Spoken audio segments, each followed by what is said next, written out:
মোৰ নাম ৰশ্মি। মোৰ বিয়া বহুত ভাল পৰিয়াল এটাত হৈছিল। মোৰ স্বামী বহুত ভাল মানুহ আছিল। এনেকুৱা স্বামী আৰু পৰিয়াল পোৱাৰ বাবে মই নিজকে নিজে ভাগ্যশালী বুলি ভাবিছিলোঁ। আমাৰ ল'ৰা এজন আৰু ছোৱালী এজনী আছে। আমাৰ বিয়াৰ প্ৰায় 16 বছৰ হৈছে। তেখেতে মোক জীৱনৰ প্ৰত্যেক মুহূৰ্ততে সুখী অনুভৱ কৰাইছিল। ভগৱানৰ ওচৰত মই নিজৰ বাবে ইয়াতকৈ ভাল স্বামী বিচাৰিব নোৱাৰোঁ। মোৰ ছোৱালীজনীৰ 14 বছৰ আৰু ল'ৰাজনৰ 10 বছৰ হৈছিল। মোৰ স্বামীৰ ব্যৱসায়িক কামবোৰ ভালদৰে চলি আছিল। আমাৰ কাপোৰৰ ব্যৱসায় আছে আৰু আমি সুন্দৰকৈ চলি আছিলোঁ। মই জীৱনৰ পৰা আৰু ইয়াতকৈ বেছি একো বিচাৰিব নোৱাৰোঁ। কিন্তু কেইদিনমান পাছত এনেকুৱা হ'ল যিটো মই সপোনতো ভবা নাছিলোঁ। মোৰ স্বামীয়ে মোক এদিন কৈছিল যে তেখেতে আন ছোৱালী এজনীক ভাল পায় আৰু তাইক বিয়া পাতিবলৈ বিচাৰে। প্ৰথমতে মই ধেমালি কৰা বুলি ভাবিছিলোঁ, কিন্তু লাহে লাহে তেখেতে মোক বুজাইছিল যে তেখেতে ধেমালি কৰা নাই, সঁচাকৈ কৈছে। ইমান বছৰে মই তেখেতৰ লগত আছোঁ, গতিকে তেখেতে কেতিয়া সঁচা আৰু কেতিয়া মিছাকৈ মই গম পাওঁ। কিন্তু ইমান বছৰে মই একো গম নোপোৱাকৈ আছোঁ। তেখেতে ইমান বছৰে আন এজনী ছোৱালীক ভাল পাই আহিছে আৰু মই একোৱে গম পোৱা নাছিলোঁ। এতিয়া তেখেতে মোৰ সৈতে বিবাহ বিচ্ছেদ কৰিব বিচাৰিছিল। বিয়াৰ 16 বছৰ পাছত তেখেতে মোৰ পৰা আঁতৰি যাব বিচাৰিছিল। মই কৈছিলোঁ, আপুনি পাগল হৈছে নেকি? কি কৈ আছে এইবিলাক? কেনেকুৱা ভাল পোৱা এইবোৰ? আপুনি মোক মিছা কিয় কৈ আছে?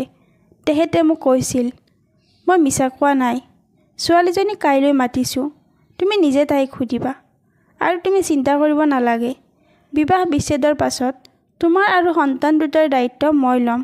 তাৰ পাছত মোৰ বুকুৰ ধপধপনি বাঢ়ি গৈছিল আৰু মই ভগৱানৰ ওচৰত প্ৰাৰ্থনা কৰি আছিলোঁ এই সকলোবোৰ যাতে মিছা হয়। লাহে লাহে মোৰ মনত ভয় আৰু সন্দেহৰ সৃষ্টি হ'বলৈ লৈছিল। সেইদিনা ৰাতি মোৰ একেবাৰে টোপনি হোৱা নাছিল। ৰাতিপুৱা উঠিয়ে মোৰ নজৰ তেখেতৰ ফালে গৈছিল আৰু তেখেতে ফোনত কথা পাতি আছিল আৰু সুধিছিল, তুমি কেতিয়া আহিবা? মই তেতিয়াও ভাবি আছিলোঁ যে এই সকলোবোৰ যাতে ধেমালি হয়।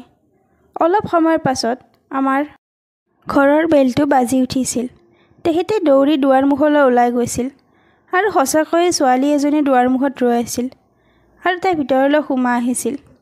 মই ছোৱালীজনীক আগতে কেতিয়াও দেখা নাছিলোঁ, কিন্তু ছোৱালীজনী দেখাত ধুনীয়া আছিল। ছোৱালীজনীৰ বয়স 26 আছিল। মই কথাবিলাক বিশ্বাসত ল'ব পৰা নাছিলোঁ। মোৰ স্বামীয়ে মোক ছোৱালীজনীৰ লগত চিনাকি কৰি দিছিল আৰু কৈছিল, এইজনী দিব্যা। মই কামৰ কাৰণে যেতিয়া বাহিৰলৈ গৈছিলোঁ, তেতিয়া দিব্যাক লগ পাইছিলোঁ আৰু আমি গম নোপোৱাকৈ প্ৰেমত পৰিলোঁ। মই একো নোকোৱাকৈ ৰুমত সোমাই গৈছিলোঁ। 16 বছৰীয়া বৈবাহিক জীৱন, ইমান মৰম বিশ্বাস এনেকৈ হঠাৎ নোহোৱা হৈ যাব বুলি কেতিয়াও ভবা নাছিলোঁ। কিজানি বয়সৰ লগে লগে তেখেতৰ মোক ভাল নলগা হৈছিল। তেখেতে অলপ সময়ৰ পাছত ৰুমলৈ সোমাই আহিছিল আৰু কৈছিল, মই বুজাবুজিৰ মাজেৰে সকলো কাম কৰিব বিচাৰোঁ। তুমি যাতে কোনো ধৰণৰ নাটক নকৰা। তেখেতে এনেদৰে কোৱাৰ পাছত মই কৈছিলোঁ, আপোনাৰ সকলোবোৰ নাটক যেন লাগি আছে নেকি? কি হৈছে আপোনাৰ? আপুনি আগতে এনেকুৱাতো নাছিলে। আপোনাৰ কোনটো ৰূপ মোক দেখাব বিচাৰিছে? তেখেতে কৈছিল, মই সোনকালে বিবাহ বিচ্ছেদৰ কাগজবিলাক প্ৰস্তুত কৰোঁ। দিব্যাই আমাৰ সোনকালে বিয়া হোৱাটো বিচাৰিছে। ময়ো কৈছিলোঁ, আপুনি যি কৰে কৰক। মই কেতিয়াও বিবাহ বিচ্ছেদ নকৰোঁ আৰু কলৈকো নাযাওঁ। এইটো ঘৰতে থাকিম। মই মোৰ সিদ্ধান্তৰ বিষয়ে তেখেতক ভালদৰে কৈছিলোঁ, কিন্তু তেখেতে এনেকুৱা কিবা কৰিব বুলি মই ভবা নাছিলোঁ। পিছদিনাৰ পৰা তেখেতে প্ৰত্যেক দিনাই দিব্যাক ঘৰলৈ আনিব ধৰিলে। মোৰ ল'ৰা ছোৱালী দুয়োজন ডাঙৰ হৈছিল আৰু সকলোবিলাক বুজিব পৰা হৈছিল। মোৰ সৈতে বিবাহ বিচ্ছেদৰ কাৰণে তেখেতে ইমান তললৈ নামিব বুলি কেতিয়াও ভবা নাছিলোঁ। ঘৰত 15 বছৰৰ ছোৱালী এজনী আছে। এইবোৰ কৰিবলৈ তেখেতৰ অকণো লাজ লগা নাছিল। তেখেতে নিজৰ ল'ৰা ছোৱালী দুজনৰ লগতো কথা পতা বন্ধ কৰিছিল। সিহঁত দুজনো দেউতাকৰ নতুন ৰূপ দেখি বহুত দুখ পাইছিল। এদিনাখন তেখেতে দিব্যাৰ লগত ৰুমত বহি আছিল আৰু মোৰ ছোৱালীজনীক পানী আনিবলৈ কৈছিল। তাই পানী লৈ আহিছিল আৰু ভুলতে দিব্যাৰ ওপৰত অলপ পানী পৰিছিল আৰু সেইদিনা মোৰ স্বামীয়ে সীমা চেৰাই গৈছিল। দিব্যাৰ কাৰণে তেখেতে মোৰ ছোৱালীজনীৰ ওপৰত হাত উঠাইছিল। মই দেখিছিলোঁ আৰু তেখেতক কৈছিলোঁ, এইবোৰ আপুনি কি কৰি আছে? পাগল হৈছে আপুনি। মই জানো এইবোৰ আপুনি কেৱল বিবাহ বিচ্ছেদৰ কাৰণে কৰি আছে। ঠিক আছে, আপুনি ইমান তললৈ নামিব পাৰিছে যিহেতু মই বিবাহ বিচ্ছেদৰ কাগজত চহী কৰি দিম। লগে লগে মই মোৰ ল'ৰা ছোৱালী দুয়োজনক লৈ মাৰ ঘৰলৈ গুচি গৈছিলোঁ। যিজনে নিজৰ সন্তান আৰু পত্নীক চিনি নাপায় তেনেকুৱা মানুহৰ পৰা আঁতৰি আহিব বিচাৰিছিলোঁ আৰু তেখেতক চাবলৈ মোৰ মন নোহোৱা হৈছিল। মই মোৰ ঘৰত আছিলোঁ আৰু এদিন তেখেতৰ ফোন আহিছিল আৰু কৈছিল, তোমাৰ আৰু ল'ৰা ছোৱালী দুয়োৰে দায়িত্ব এতিয়া মই ল'ম। কিবা প্ৰয়োজন হ'লে মোক ফোন কৰিবা, মই খৰচ দি থাকিম। মই কৈছিলোঁ, মোক আপোনাৰ পইচাৰ কোনো প্ৰয়োজন নাই। মোৰ সন্তানক মই নিজে চাব পাৰিম।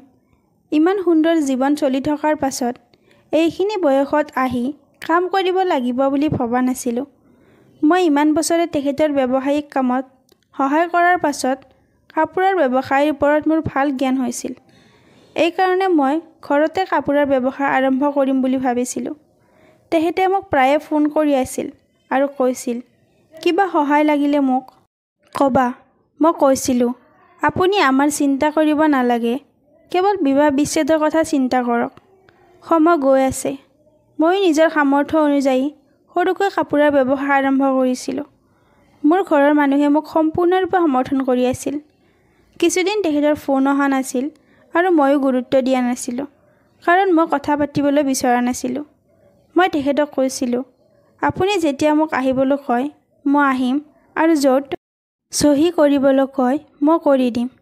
তাৰ পাছত মই নিজৰ কামত গুৰুত্ব দিছিলোঁ। মোৰ ব্যৱসায়ৰ কাৰণে অলপ কাপোৰ ল'ব লগা আছিল। আগতে মই জানিছিলোঁ ক'ৰ পৰা আৰু কেনেকুৱা কাপোৰ কিনিব লাগে। গতিকে মই এদিন বজাৰলৈ গৈছিলোঁ আৰু দোকানৰ পৰা কাপোৰ লৈ আছিলোঁ। হঠাৎ মই তাত দিব্যাক দেখিছিলোঁ। দিব্যা তাত আন এজন মানুহৰ লগত আছিল আৰু মানুহজনৰ হাতত ধৰি কথা পাতি আছিল। মনে মনে মোৰ ভাল লাগিছিল। যাৰ কাৰণে মোৰ স্বামীয়ে আমাক এৰিব বিচাৰিছিল তাই তেখেতক প্ৰতাৰণা কৰি আছিল।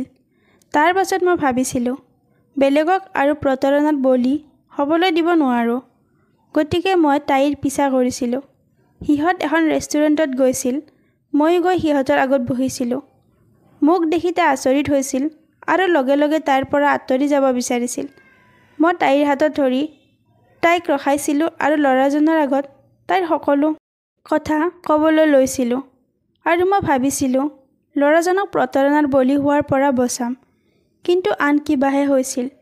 তাই মোক যিখিনি কথা কৈছিল মোৰ পৃথিৱীখন খহি পৰা যেন লাগিছিল। মই তাৰ পৰা যিমান সোনকালে পাৰোঁ মোৰ স্বামীৰ ওচৰলৈ যাব বিচাৰিছিলোঁ। মই তেখেতৰ ঘৰলৈ গৈছিলোঁ।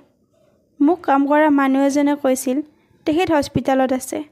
হস্পিটেলখন তেখেতৰ ঘৰৰ পৰা বেছি দূৰত নাছিল। মই তালৈ গৈছিলোঁ। হস্পিটেলত গৈ সোধোতে তেখেত কোনটো ৰুমত আছে গম পাইছিলোঁ। মই তেখেতৰ ৰুমলৈ সোমাই গৈছিলোঁ। তেখেতৰ লগত তেখেতৰ বন্ধু এজন আছিল। তেখেতে চকু মুদি শুই আছিল আৰু মই গৈ তেখেতৰ হাতখনত ধৰোঁতে তেখেতে মোৰ ফালে চাইছিল। মই মোৰ চকু পানী ৰখাব পৰা নাছিলোঁ। মই কৈছিলোঁ, কি প্ৰয়োজন আছিল ইমান নাটক কৰাৰ?